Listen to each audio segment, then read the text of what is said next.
Жашоо дегеле өзү оюн, ал эми оюндардын эң мыктысы улуттук 1-каналда үй бүлөлүк ынтымакты даңазалаган түгөйлөр таймашы эфирде. Саламатсыздарбы? Урматтуу көрүүчүлөр, жаңы оюндарыбыз менен, жаңы таймаштарыбыздар менен, жаңы катышуучуларыбыз менен 7 дуандан чогулган мыкты үй бүлөлөрдү таймаштыралы деп түгөйлөр таймашы кайрадан сиздердин астыңыздарга келип отурабыз. Биз азыр баштайбыз. Албетте эле, Кыргызстандын 7 дуандан келген үлгүлүү, мыкты, ынтымактуу, сонун түгөйлөр бүгүнкү жарышыбызга даяр турушат. Ал эми бүгүнкү тандоо турунан соң жарым чейрек, финал, жарым финал жана супер финалдын жеңүүчүсүнө биз үй тапшырабыз. Ким боло турганын чогуу байкамакчыбыз, андыктан сахна артында кол кармашып, толкунданып турган түгөйлөрдү назарыңыздарга тартуулайлы. Биз баштадык. Бир кол чапкойңуздарчы, түгөйлөр таймашы. Мына ушул түгөйлөр таймашынын башкы демерчиси болгон Дөөлөт курулуштун бир бөлмөлүү батырын утуп алабыз деп 10 000 катталуучулардын арасынан тандалып алынган түгөйлөр Бакай жана Нуржандын үй бүлөсү келип отурат. Кол чаап тосолуңуздар.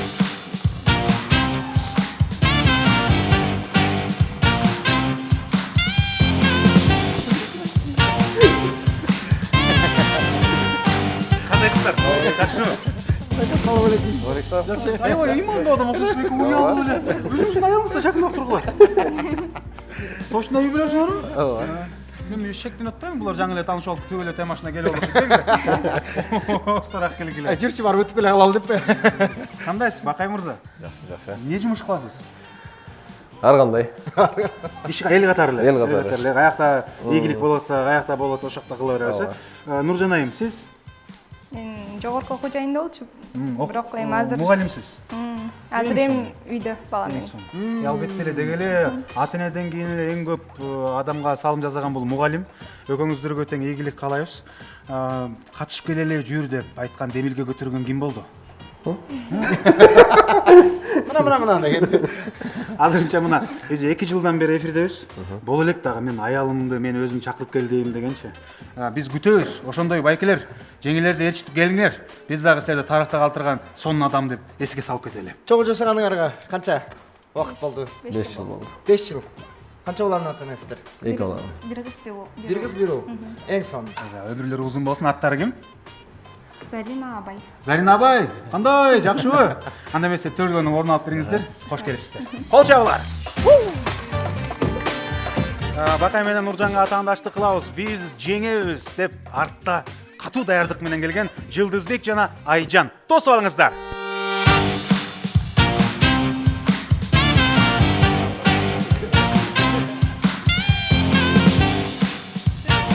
Ассаламу алейкум. Ассаламу алейкум. Кош келдиңер. Жылдыздуу Жылдызбек мырза, Айжандуу Жылдызбек мырза, кандайсыздар? Жакшысыздарбы? Бүгүнкү оюнга даярдык кандай? Мыкты аябай. Эмне кылып даярдандыңар?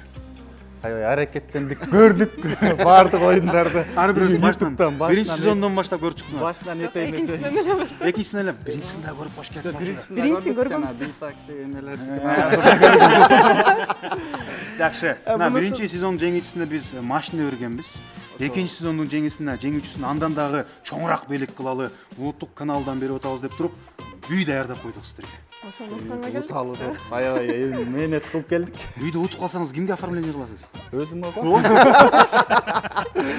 Бирок мындай көрүнүп атат да, башкалар жубайлар ээрчиткенсе бүгүн сиз ээрчитип келгендей көрүнүп атасыз. Демилгени ким көтөрдү? Демилгени келинчегим көтөрдү, Айжан. Айжан айым. Кайсы убакытта келди айыбызда качып келсек болот экен деп. Биринчи сезондо эле келген. Катышалы деп алдыртан аракет кылганбыз, издедик. Жооп күтө алган жок, катыша алган жокпуз да биринчи сезондо. Албетте ушул убакыт сааты эми чыгып Көрүптүр. эртерээк жазып койсо ошончо жакшы. Анда эмесе сиздерге ийгилик каалайбыз. Бүгүнкү күнгө буйруган экен. Балким жеңиш дагы сизге бүгүн буйрук, э? Төрдөн орун алып бересиз. Кийинки биздин оюнубуздун катышуучулары Алыскы Петровка деген жерден келип отурушат. Жоомарт мырза жана Үмүт жубайы. Кол чаап тосоңуздар.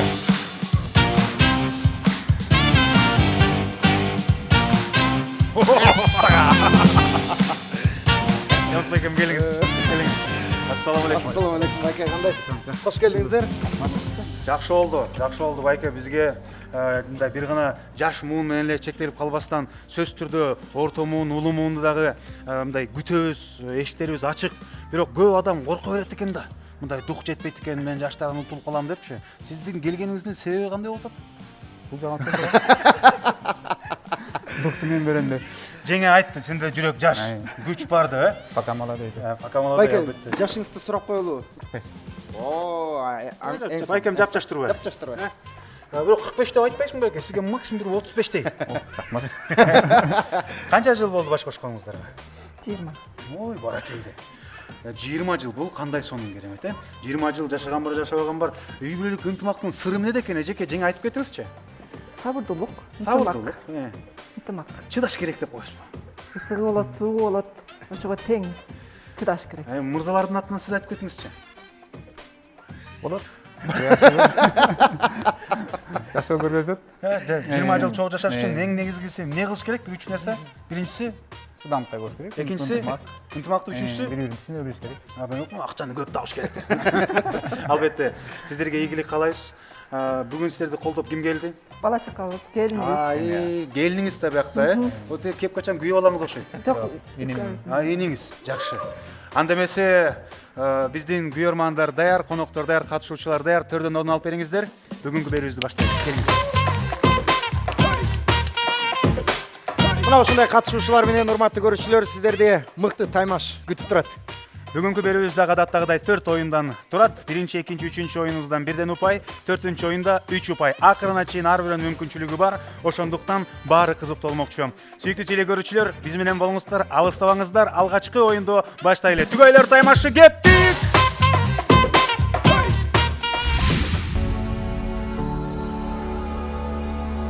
Шопоков Эко-Сити турак жай комплексине кош келиңиз. Бул жерде сизди эмне күтөт? Жашылдандырылган аймактар менен гармонияда бактылуу жашоо мүмкүнчүлүгү. Заманбап дизайн жана экологиялык тазалыктан пайда болгон комфорт. 4 блок, 14 кабат, сейсмикалык жактан талапка жооп берген монолиттүү корпус. Үйүңүзгө табыгый жарыкты жана бейпилдикти тартуулаган чоң терезелер. Сергек жашоо үчүн оюн аянтчалары, олимпиадалык стандартындагы бассейн, вело жана чуркоо жолдору, жашыл паркы бар, табият койнунда жашоо мүмкүнчүлүгү. Дөөлөт курулуш компаниясы уникалдуу сунуштар тоолайт. Батирди даяр ремонту менен 15 жылга чейин бөлүп, пайсыз жана баштапкы төлөмсүз сатып алсаңыз болот.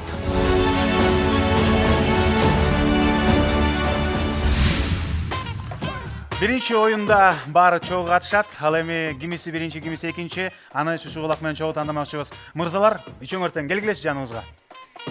Кана, байкелер. Байкелер, бул оюндун шартын түшүндүрө кетели. Жубайларыңыздар бул жакта турат.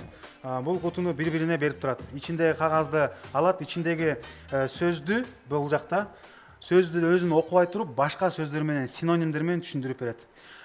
Мисалы үчүн таш деген болсо, кирпичке окшогон жерде жатат тоголок. Ташпы? Ооба. Тапты, тапкандан кийин кийинкиге которуп коесуңар. Ушу түрт койгонду унутпайт. Жеңелер, аны силер кыласыңар. Түрт койдуңар, кийинкиге барганда жарылып кетсе, бул түгөй утулат дагы ордуна отура берет. Кийинкиси турат.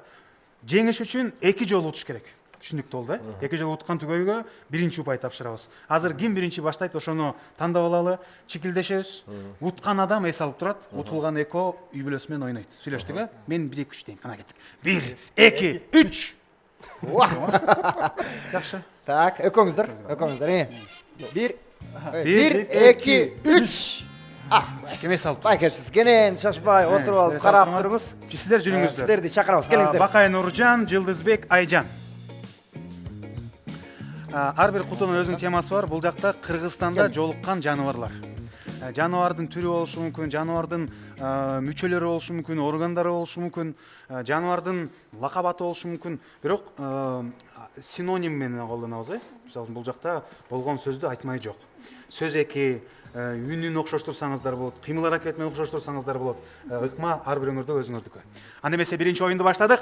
Көрөрмандар даярбызбы? 3, 2, 1, баштадык. Болгону 2 мүнөт убакыт бар. Мен дагы. Окшоштуңуз, кой туруңуз. Сизге жөндөтөт. Кеттик, эмсет. Жок, бияка. Так. Сөз менен түшүндүрүңүз. Малдын тапчкасы. Туяк. Туяк, жакшы. Андан кийинкиси? Жануар кичинекей. Жок, да. Анын жанында дагы бир сөз бар. Монетанын кыргызчасы? Тыйын. Анан Эң сонун. Ушундай түшүндүрүп турабыз. Мяу. Мышык. мал бар, адам бар. Барыс бар. Не? Жок. Мындай. Кырат. Жүн.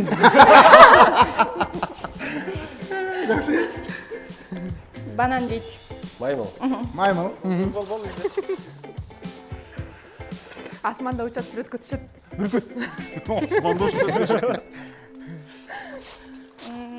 Жануарларда бар. Куйрук. Жануарларда бар. Какты. Карга.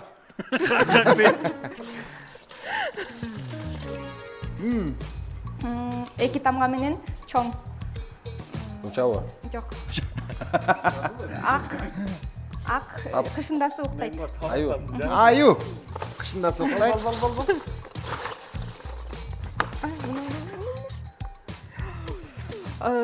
Жолборстун башкачасы. Билбейт. Жарылып кетсе утулуп каласыңар. Чамдаш керек. Жерде жүрөт. Жануар, Кумурска. Эмелери бар. Саят. Кумурска, таракан. Саят. Инелери бар дейт. Инелери бар. Жерде. Инелик. Бол. Жерде. Саят. Инелери бар дейт. Инелер бар, таракан. Түшүндүрүңүз. Утулуп каласыңар. Түшүндүрбөйсүз. Жерде жүрөт. Инелери бар. Саят. Таппай атам. Жакшылап түшүндүрсөң. Бол. Не деп коет аны? Не десе болот? Сиз мугалимсиз да түшүндүрбөйсүзбү? Дагы эмне деп коет? Мен Кирпичечен.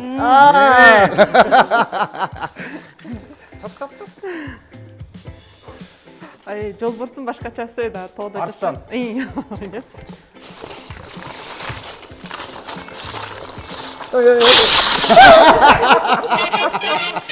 Өзүңүз чукулап атып эле жардырып жүрбөдүңүзбү сиз? Мага кызыктуу болгончу. Жерде жүрөт. Саят дегенсиз. Эмнени түшүндүрүп атасыз сиздин кирпиңиз? Колунда приступ бар кирпиң деп. Азаматсыздар. Сиздерге рахмат. Азыр эс алып туруңуздар. Алчаалар. Ана Нуржан эс алып турсун. Жомарт байке, Жылдызбек айжан сиздерди азаматсыздар. Жомарт байке. Эми сизге ийгилик байкем. Келиңиз. Сиздерге сөздөрдү алмаштыралы. Бул жерде дагы Кыргызстанга тиешеси болгон Кыргызстан аймактары, Кыргызстандын жаныбарлары, жалпы Кыргызга тиешеси болгон нерселер. Кээ бир оригиналдуу нерсе чыгып калышы мүмкүн. Эми Кыргызстан менен чектелип калбай, дүйнөдөн келген нерселер дагы бар да. Ошого дагы басым жасап туруңуздар. Келиңиз. Айжан, Үмүт, ийгилик сиздерге. 3, 2, 1, кеттик. Баштадык. Өгүз менен немеде жердин аты. Жетөгүз. Муну кантип түшүндүм? Иттин породасы. Тайган. Молодец. Оштоку. Фламенто. Жакшы. Таш менен курчалган. Ташраба. Ташрабат. Мунаранын башкачасы, кызымдын башкачасы аты. Мунаранын баштангасы эле башкача.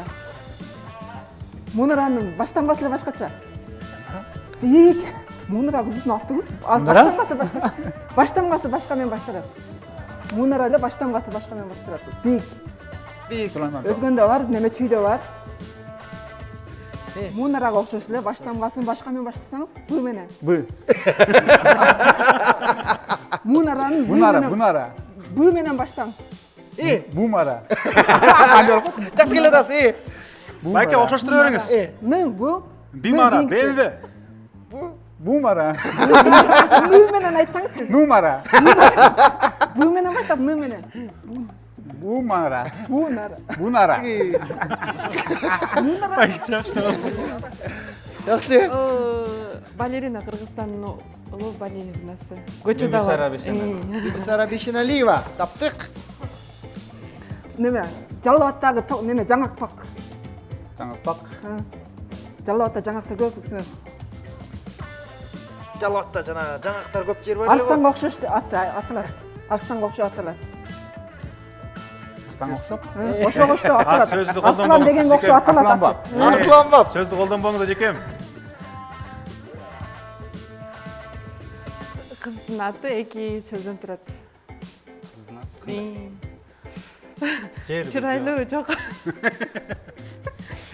Бул негизи жаныбар. Жаныбарбы? Ооба да. Жаныбар. Бол. 2 сөздөн турат жаныбар. Ит. Жокпу 2 сөздөн? Эки сөздөн турат дейт. Үй жануарбы? Жок токойдо. Аю. Жок дагы. Тоо жаныбары. Тоо жаныбарбы?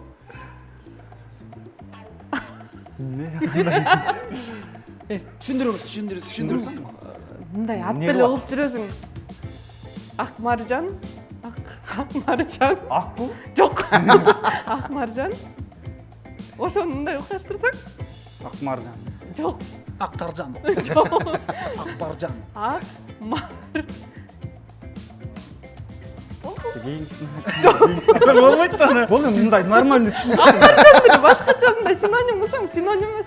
Тамгаларын эле башка болсо. Маржан қандай? Екі тамғадан не тұрады? 2 сөздөн. Екі сөз. Ак маржанды. Беле, нормально түсіндірді. Акмарал болчу да. Азыр жакшы эле. Эс алып туруңуздар. Жок, Жакшы сиздер калыңыздар. Сиздер калдыңыздар. Бакай Нуржан келгиле. Дубльдү бар. Эми азыр сиздерге болгону 1 мүнөт. 1 мүнөт чектөө. Уткан түгөй. Мисалы сиз буларды дагы жолу утуп койсоңор, сиздер утасыңар. Утуп калсаңар кайра отурасыңар анан. Макулбу? Кеттик. Келиңиз. Оң тарапка өтүп алыңыз.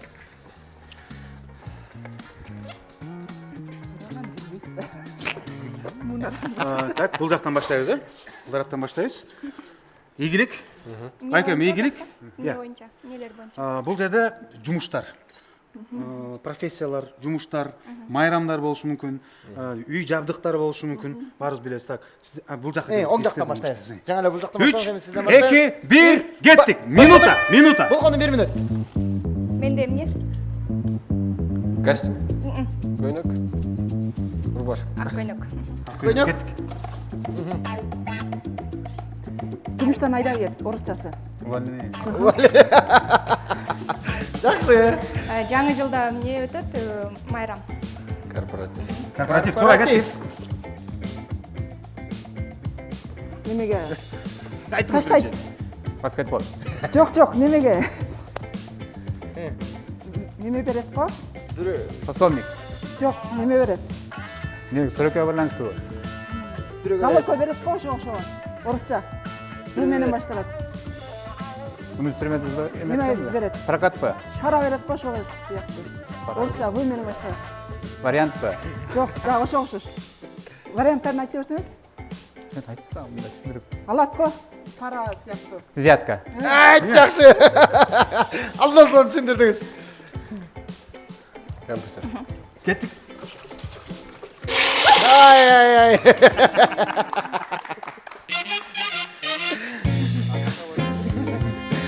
Сиздер эс алып туруңуздар. Өгөңүздөр келиңиздер. Азыр биз буларды кайра эле салабыз. Дагы 1 мүнөт. Азыр буякта бүт чыныгы аралаш болду. Оң жактан баштайбыз. Бери туруңуз. Буларды утсаңар, силер утасыңар. Макулбу? Анда эмесе 3, 2, 1, кеттик 1 мүнөт. Токмоктогу жана мунаранын чоңу. Бурана.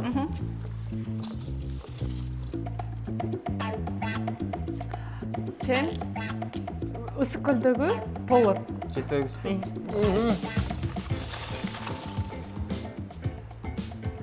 Жумуштан бир жакка жиберет. Неме да? Командировка. Командировка. Таптык. Иттин породасы. Тайган. Немеде. Ошто. Сулаймантау. Жок.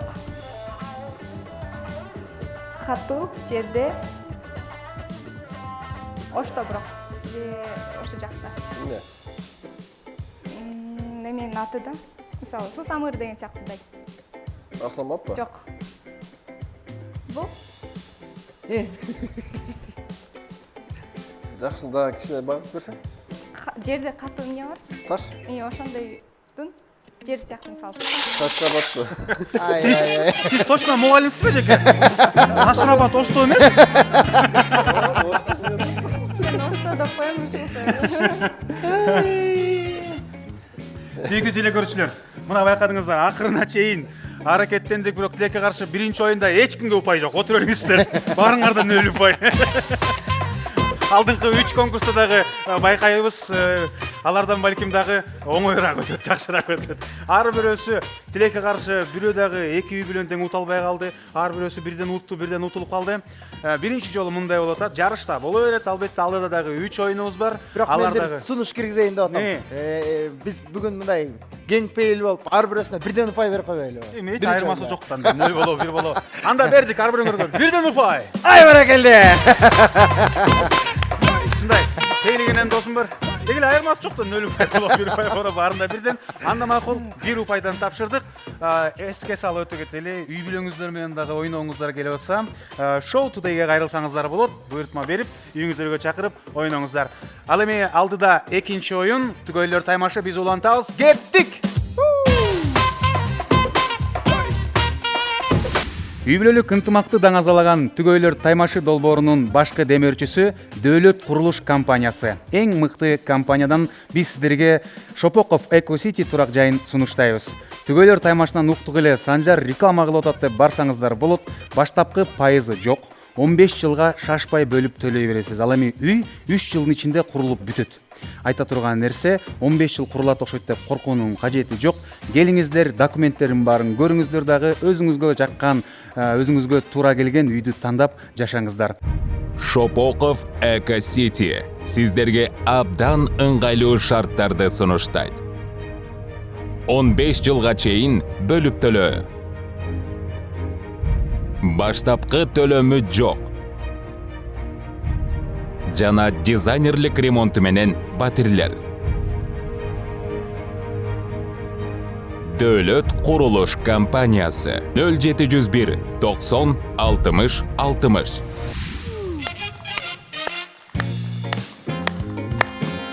Джон Диллинджерден дос кесолом, Санжар Диллинджербек. Экинчи оюн алдыда берген жеңелерди чогуу сынайбыз. 10дон ок, максималдыда 100 упай. Мырзалар менен азыр соодалашабыз. Кимдин жубайы мергенирээк экенин чогуу текшермекчибиз. Мырзалар, жүрүңүздөр жаным. Байкелер, келиңиздер.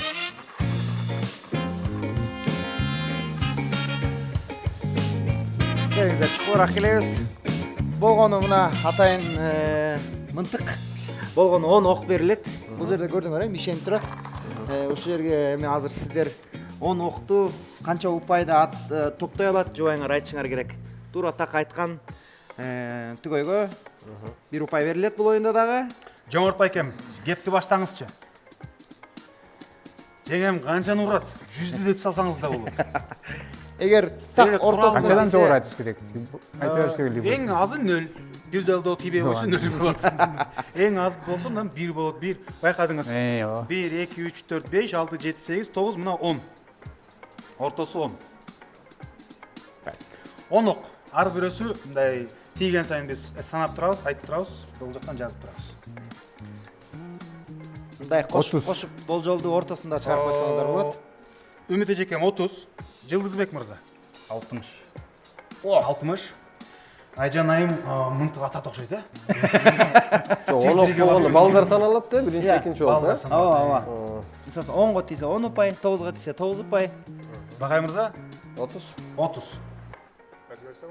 Өзгөртсө болот, сиз болот. 40. Шартыбызды эске салып кетели. Содалашуубуздун эң эле негизги идеясы эмнеден кылып атабыз? Мисалы үчүн Бакай мырза 30 деди да. Сиз 30ду даана так аткардыңыз. Ал эми Жылдызбек мырза 60 деди. Айжан айым 70 кылып салса дагы булар утуп кетет.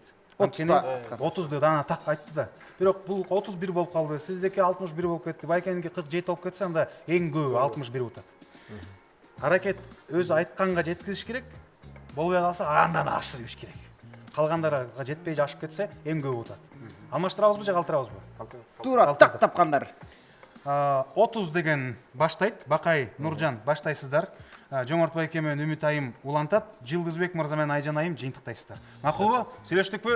Анда эмесе Сиздерди ордуңуздар Нуржан айым келиңиз. Келиңиз мына атайынчен столубуздун бул жагынан атасы карап туруп бул муну басып ийбеңиз. Мен айткычакты Мен айткычакты басып ийдиңиз. Мындай кыласыз. Бул акырын эле тип койсоңуз бул атып кетет.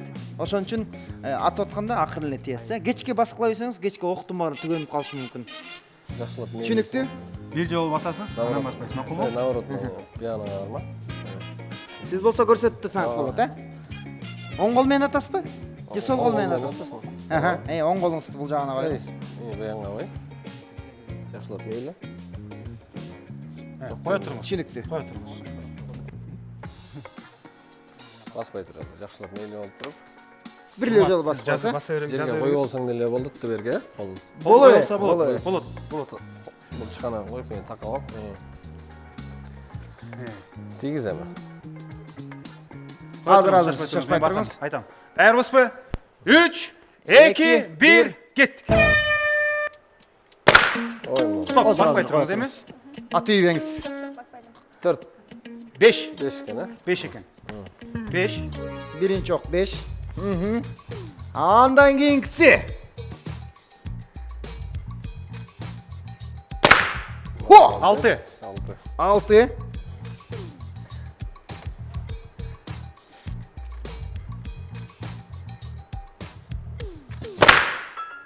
Токтоп туруңуз, токтоп туруңуз. 8.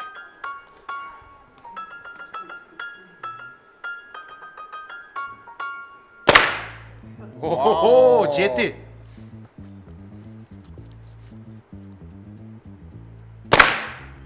8. 9 болду дейм. Кой туруңуз. 9 экен, 9 экен. 9. 8. 8. Азыр. 5. Колуңузду алып туруңуз. 5.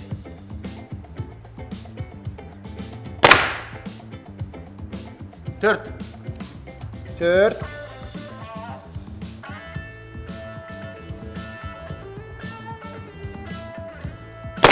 Stop.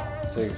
8. 1, 2, 3, 4, 5, 6, 7, 8, 9. Эми акыркысын атып койсун. Акыркы ок экен. 1, 2, 3, 4, 5, 6, 7, 8, 9. Акыркы оңуңуз калыптыр. Месса. Билдир атып 7. 7. 7. 9 класс окуган Урмат Кайма буну эсептеш оор болот.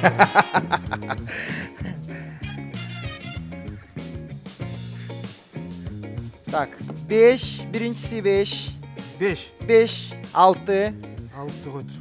5, 6, 8, 8, 7, 7, 9, 9, 8, 8, 5, 5, 4, 4, 8, 8, 7. 7. 67. Жаман эмес, жаман эмес. Эң азылар 30 деген болчу, 67 болду. Жомарт мырза, Үмүт айым 40 турганы келатышат. Кана кеттик. 10 кеттик. Байкадыңыз оны басуу иймей жок. Жакшылап кармап алыңыз.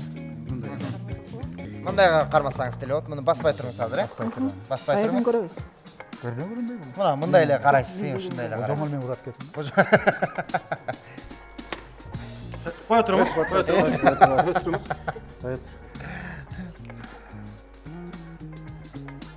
Буга чейин атып көрдүңүз беле? Жок. Тир атып көрдүңүз беле? Мынтык көрдүңүз бе? Биринчи жолу кармап атасызбы куралды? Чозмо, рогатка аткансыз, чозмо. Эми анда байкайлы. Барыбыз чогуу санайбыз. 3, 2, 1. Шашпаңыз. Биринчи окуп кетти. Чапкан ол эмес, бирок Абайлаңыз. Мессагай. Азырча нөл. Жакшы кетип турабыз. Чачпай ийме. Мессага 8. 8. 8. 9. Сен айтып турбайсың сен? 9. Оңго бир атпы? 9.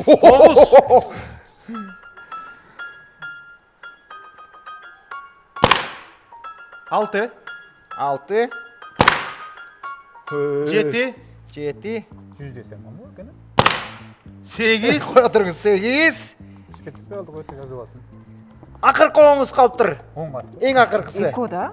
Жок, мына 1, 2, 3, 4, 5, 6, 7, 8, 9 окты атып койдуңуз. Акыркы ок калды. Төнүп калды. О, 9.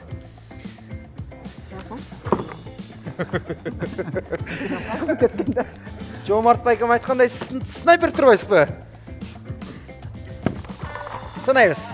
Биринчи оңуңуз тийбей калды 0. 8, 8, 9, 9, 9, 6, 7, 8, 9. 73 ұпай. Кол чабуулар. 73.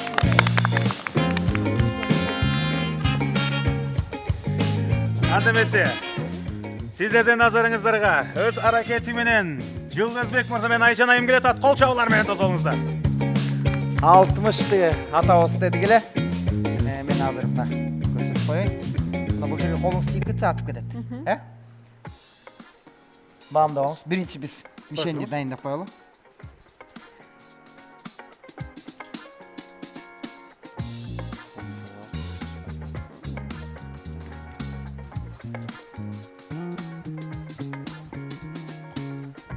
Üç, 2, 1, başladı. Мейлі алыңыз. Siz деген біздің баннерда атасыз. Бұл жақта атасы, бұл жақта. Нарқын емес, беркін атасы.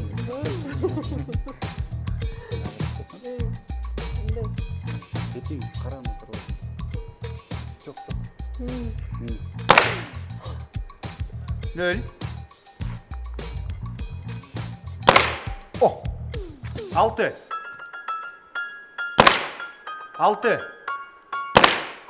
7.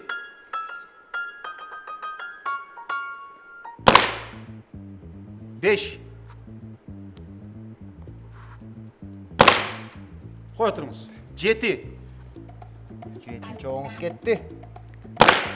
8-ci oğunuz ketdi. 8. 8 gittiydi. 8. 9-cu oğunuz ketdi, akırkısı. Şaşpay turunuz. 6. 6. Ошо менен жыйынтыгын чыгарабыз. 6. Кошулган 6. 6. 7. 5. 7. 8. 9. 6. 60. Карачай. Bunlar 60 деп 60 дана тақта болбоду. Ойлашев Жылдызбек жана Айжан айымга 1 ұпай. Siz birincісін жөн эле бул жака атайын атып койгондойсуз го, я. Siz деген биздин түгөлөр таймашкапай турган. Бейгүнөгө куштатышты болдуңузбу? Бирок туура кылыпсыз. Ал жок дегенде 1-ге тийип калса 61 болуп, бул жакта туура эмес болуп калмак экен. Анда эмесе, кадырлуу телекөрүүчүлөр, бир кол чабуулар менен 60 ұпай. 60 ұпай. Жылдызбек, Айжан, сиздерге ұпай тапшырылды. Буга чейин баарында 1 эле, эми сизде 2 ұпай болуп калды. Кана сүйүнүп койгулачы, 2 ұпай бар сиздерде. Куттуктайбыз. Орун алыңыздар. Алдыда мырзалар үчүн оюн даярдап койгонбуз. Ар бир мырза спортсмен, ар бир мырза Криштиану Роналдодон кыйынмын дей берет. Ошону азыр чогуу текшермекчибиз. Кеттик.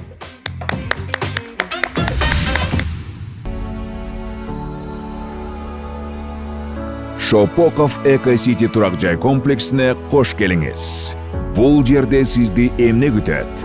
Жашылдандырылган аймактар менен гармонияда бактылуу жашоо мүмкүнчүлүгү. Заманбап дизайн жана экологиялык тазалыктан пайда болгон комфорт. 4 блок, 14 кабат, сейсмикалык жактан талапка жооп берген монолиттүү корпус. Үйүңүзгө табыгый жарыкты жана бейпилдикти тартуулаган чоң терезелер. Сергек жашоо үчүн оюн аянтчалары, олимпиадалык стандартындагы бассейн, вело жана чуркоо жолдору, жашыл паркы бар, табият койнунда жашоо мүмкүнчүлүгү. Дөөлөт курулуш компаниясы уникалдуу сунуш тартуулайт. Батирди даяр ремонту менен 15 жылга чейин бөлүп, пайсыз жана баштапкы төлөмсүз сатып алсаңыз болот.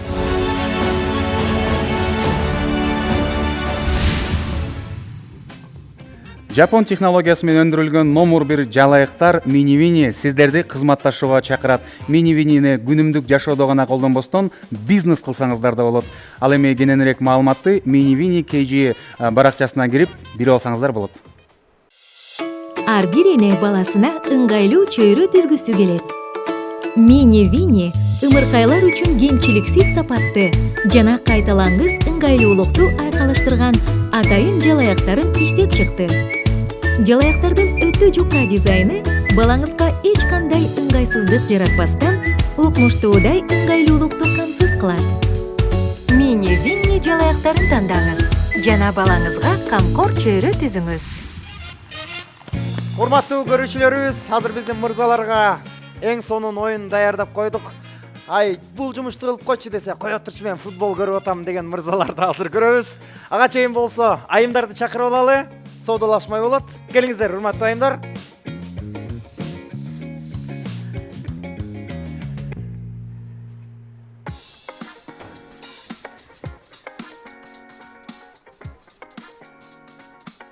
Келиңиздер, суулар. Нуржан айымдан баштап сүйлөшө берели. Оюнубуздун шарты төмөндөгүчө. Ар бирөөңүздөргө 5 топ, 5 түрлүү топ, бирөөсү баскетбол, бирөөсү волейбол, бирөөсү футбол, бирөөсү теннис, бирөөсү американский футбол. Шарт жөпчөнөкөй. Старт берилгенден баштап, бул жактан четинен бери келе бересиздер. Эң оңой топтон баштайбыз. Биз силерге тизип беребиз. Футбол тобунан баштайбыз. Анан волейбол тобу, анан баскетбол тобу, анан американский футбол, регби тобу, андан соң теннис. Сиздер мисалы үчүн Үмүт айым, Жомарт байкеме биринчи топто ыргыт бердиңиз. Байкем элейт бут менен. Асманга тиет, жерге түшүп кеткенге чейин. Жерге түшүп кеткенге чейин биз санай беребиз. 5, 6, 7 болуп түштү. Түшкөндөн кийин 7ден баскетболду санайбыз. 8, 9, 10, 11. Андан кийин ал түшүп кеттү.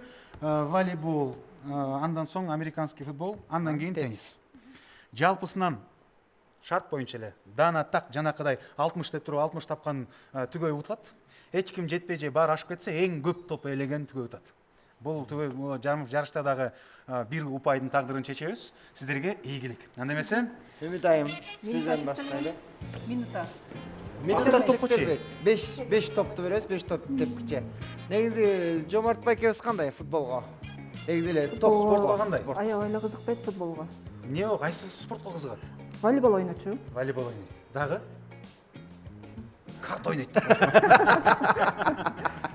Ой десе албай карт ойнойт. 30 деп коелучу. 30. Ар бир топко 6дан бердиңиз, Айжан айым? 25. Нуржан айым? Эки окуш болсо 30. Боло берет. Боло берет. 30. 30, 25, 30. 35. Жомарт байке сизге үмүт катуу.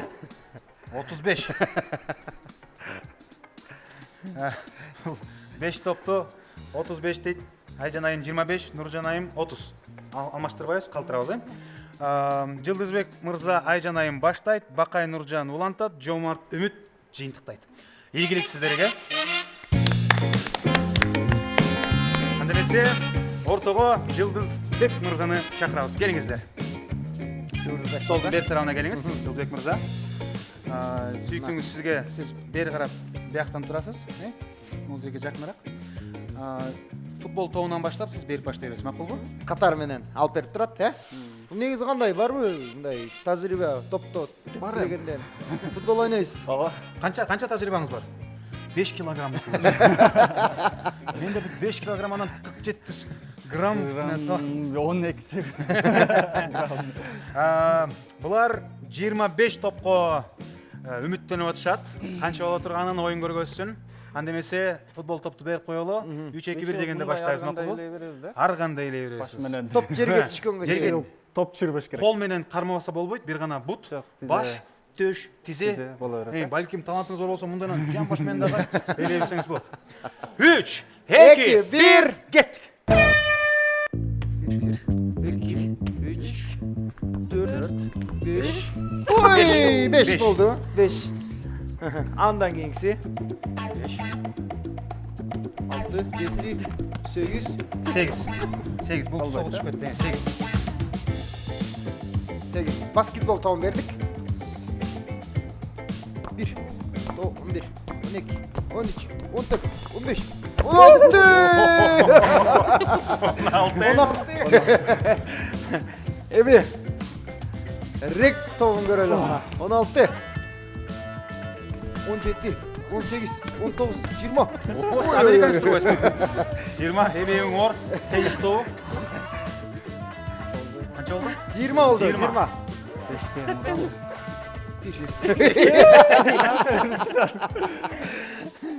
22 топ. Жаман эмес, азамат. 25 дегенде 22 болуп калды. Бакай Нуржан келиңиздер.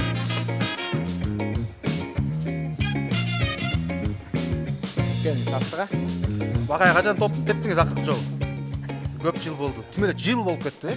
Футбол ойнобойсуз. Баскетбол, волейбол эчтеке ойнобойсуз. Оюндан эмне жакшы көрөсүз?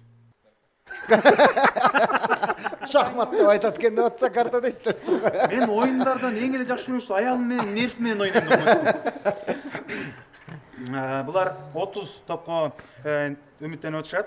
Канчалык болуп турганын чогуу байкайбыз. Кеминде азыр 22.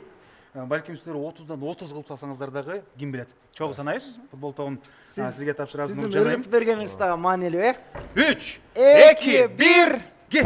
Баштадык. 1, 2, 3, 4, 5, 6, 7, 8, 9, 10. 10 болду. Жакшы. Волейбол тобу 11, 12, 13, 14, 15, 16, 17, 18. 18. Баскетбол тобун көрөлү эми. 19. 19.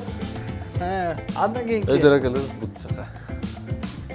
21, 22. 22. Эми буну көрүңүз. 22. Бул аябай оор. 23, 24. 24. Сага. 24 топ. Браво! 30 деп айттык эле, бирок 24 болуп калды. Эми болсо кезек Жомарт байкеде. Келиңиз Жомарт байке.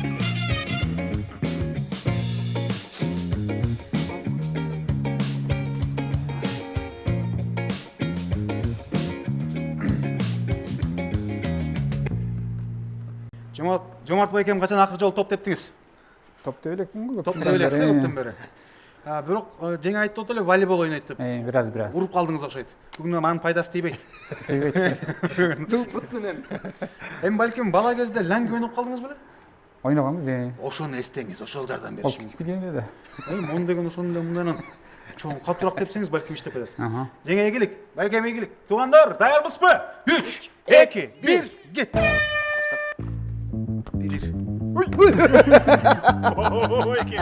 Жакшы. Мен сизге душмандыгым жок го. Аңтара дегенде деп байкем. 1, 2. Аябай жакшы. Эркек бир сүйлөйт, жана бир тебет дегенде. 2. Ана кетти байке 3. 3, 4, 5, 6. Ой. Ләңген айтып атпаймынбы байке? Ошондой теш керек. 6. 6 болду. 6. 7. 8, 9. Оп. 10.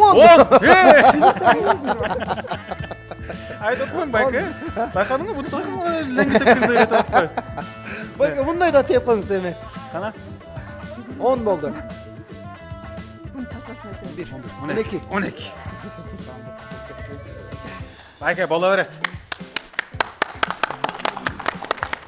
Biz атайын siz үшін bir жарыш кылайын дедик эле. Бул жакка ылдамдыкка кой сойдурупчу. Анча кымбат, кой да кымбаттап кеткен турбайбы ал. Аны кийинкисине кылалы. Азыр 24 топ менен 1 упайды Бакай Нуржан үй бүлөсүнө тапшырабыз. Келиңиздер, сиздер орун алыңыздар. Бакай Нуржанды дагы куттуктайбыз. Бул түгөлөрдө дагы 2 упай бар. Урматтуу көрүүчүлөр, астыда болсо 3 пайдын тагдыры чечилмекчи. Экрандан алыстабай туруңуздар, бул түгөлөр таймашы.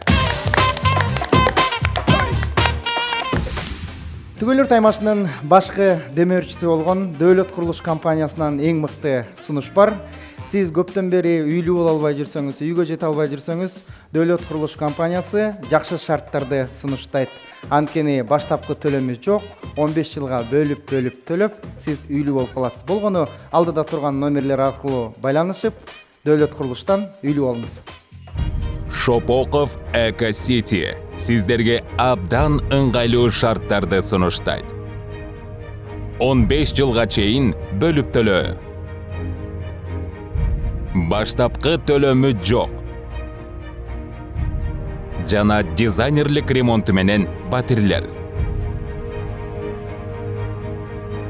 Дөөлөт курулуш компаниясы 0701 90 60 60. Азыр бул конкурста барыбыз чогуу ойноп баштайбыз. Жалпысынан 2 эле мүнөт берилет.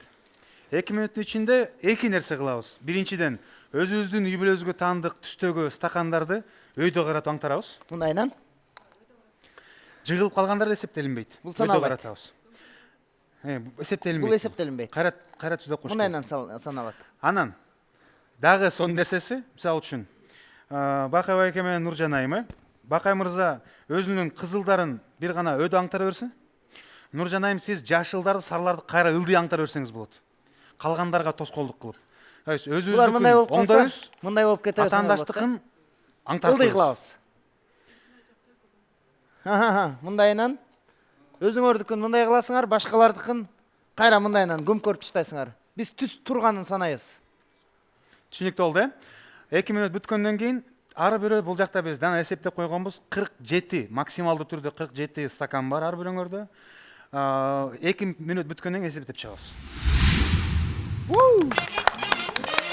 Жыйынтыктоочу, чечүүчү оюн калды. Эң ызычуу жарата турган оюн калды.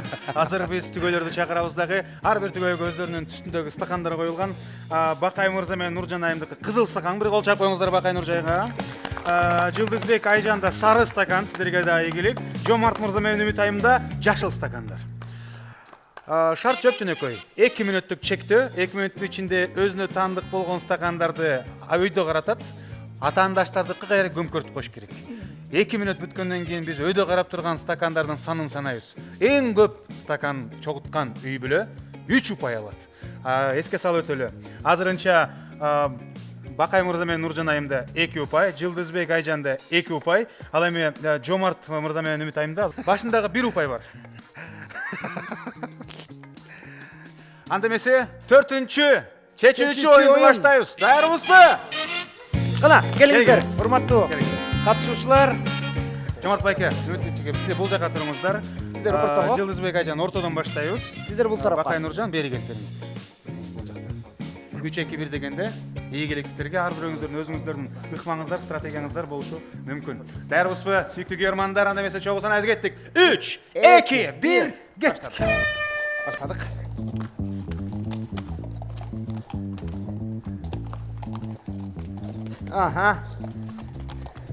Бөөлөрдүкүн кайра көмкөрүп кетсеңер дагы абдан сон болот.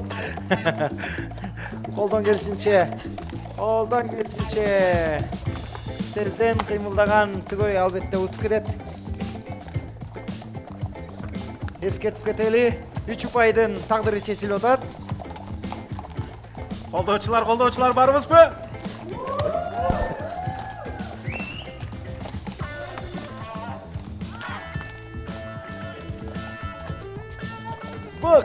Бакай! Жомарт!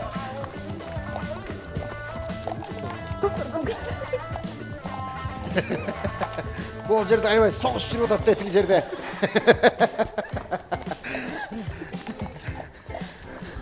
Жомарт экен эл менен аралашпайт. Айыл Өзүнчө. четте жүргөн жакшы экен.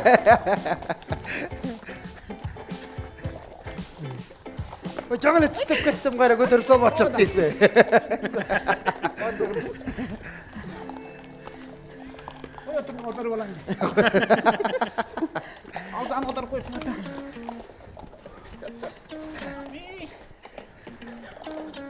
Ой, бул жагыңызды көмкөрүп кетти кайра.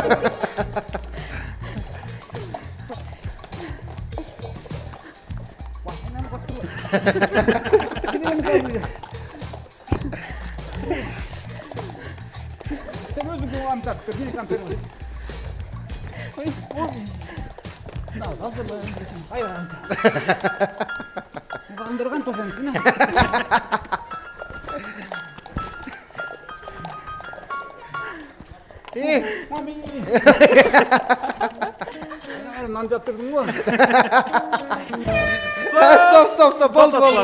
Токтоткула, келиңиздер. Кызылдан баштайбыз, урмат. Санайбыз. Кызылды санайбыз. 1, 2, 3, 4, 5, 6, 7, 8, 9, 10, 11. Бул тарапта жок экен.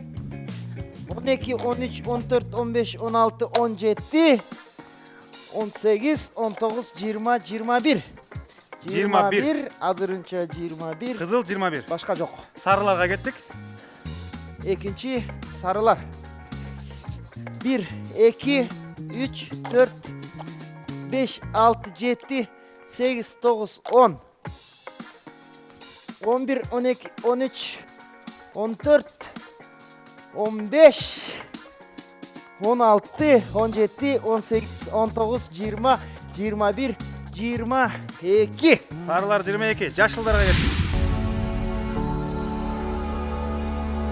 Шопоков Эко-Сити турак жай комплексине кош келиңиз. Бул жерде сизди эмне күтөт? Жашылдандырылган аймактар менен гармонияда бактылуу жашоо мүмкүнчүлүгү. Заманбап дизайн жана экологиялык тазалыктан пайда болгон комфорт. 4 блок, 14 кабат, сейсмикалык жактан талапка жооп берген монолиттүү корпус. Үйүңүзгө табыгый жарыкты жана бейпилдикти тартуулаган чоң терезелер. Сергек жашоо үчүн оюн аянтчалары, олимпиадалык стандартындагы бассейн, вело жана чуркоо жолдору, жашыл паркы бар, табият койнунда жашоо мүмкүнчүлүгү. Дөөлөт курулуш компаниясы уникалдуу сунуш тартуулайт. Батирди даяр ремонту менен 15 жылга чейин бөлүп, пайсыз жана баштапкы төлөмсүз сатып алсаңыз болот.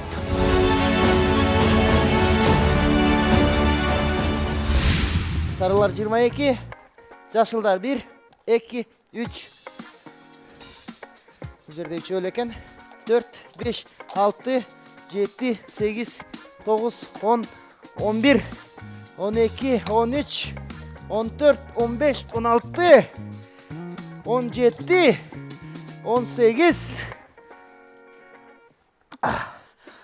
Daha var mı? 18 eкен. 18. Жалпысынан 22 стакан сары түстө эң көп болду Жылдыз жана Айжандын үй бүлөсүнө. 3 ұпай.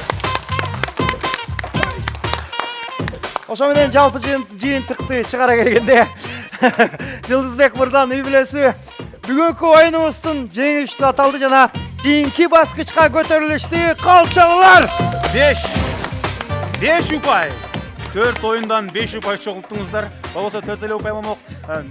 Благотворительность кылып бул бирде ұпай таратып ийбеди эле. Ошондуктан 5 ұпай болду экөөңүздөргө. Башынан баштап эле дегеле ким болуп турганын чынында кызыктуу оюн болду. Голливуд сценарий сыяктуу болду. Сиздерге куттуктайбыз. Ал эми жеңе албай калган түгөйлөр, жашооңуздарга дегеле жеңиш келип катышып бергениңиздер үчүн рахмат. Сонун түгөйлөр экенсиздер, үлгү алчу түгөйлөр экенсиздер. Барыңыздарды биз белек менен кетиребиз, кургол эч кимди кетирбейбиз. Ортого келип бериңиздер. Бир гол чапкаңыздар. Чеки Герман.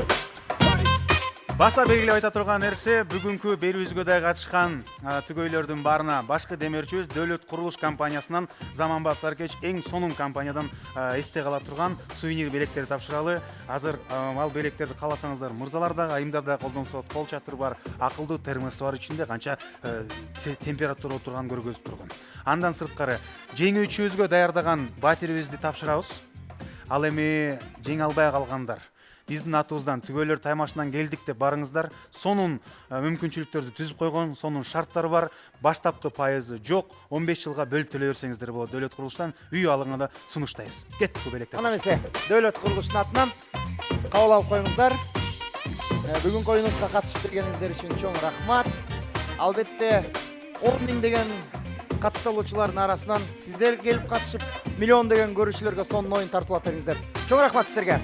Жана Түгөйлөр таймашынын расмий демөөрчүсү Mini Vini сода маркасы Жапон технологиясы менен өндүрүлгөн Кыргызстандагы номер 1 жалайыктарды сиздерге үйүңүздөргө тапшырып коелу. Кичинекей бөбөктөр жок болсо, бөбөгү бар туугандарга сүйүнчүлөп, сонун белек кылып койсоңуздар болот. Бул азыркы заманбап доордогу эң керек алтынга тете отурган белек десек жаңылышпайбыз. Келиңиздер Mini Vini. Mini Vini жалайыктары өзгөчө бөбөктөргө ылайыктуу Жапон технологиясы менен жасалган жалаяктар. Жеңүүчү үй бүлө, сиздер мына тандоо турунан өттүңүздөр. Алдыда 3 оюн калды. Жарым чейрек, жарым финал, анан финал. Убакыт зымыраган куш бат эле өтүп кетет. Биз менен байланышта болуп туруңуздар. Ал эми сиздерди кийинки сезондон да күтөбүз. Бизде ар бир сезондо чоңураак белектер болот. Кийинки жылы особняк кылышыбыз дагы болушу мүмкүн. Туурабы? Андыктан байкем, алё деп турушабыз. Анда эмесе кеттик. Сүйүктүү делегөрчү, сүйүктүү күйөрман, биз сиздер менен коштошпойбуз. Болгону бир жумада жолукканча сак саламатта туруңуздар. Түгөйлөр таймашы эмки жумада дагы сиздерди кызыктуу оюндар менен күтмөкчү. Көрүшкөнчө.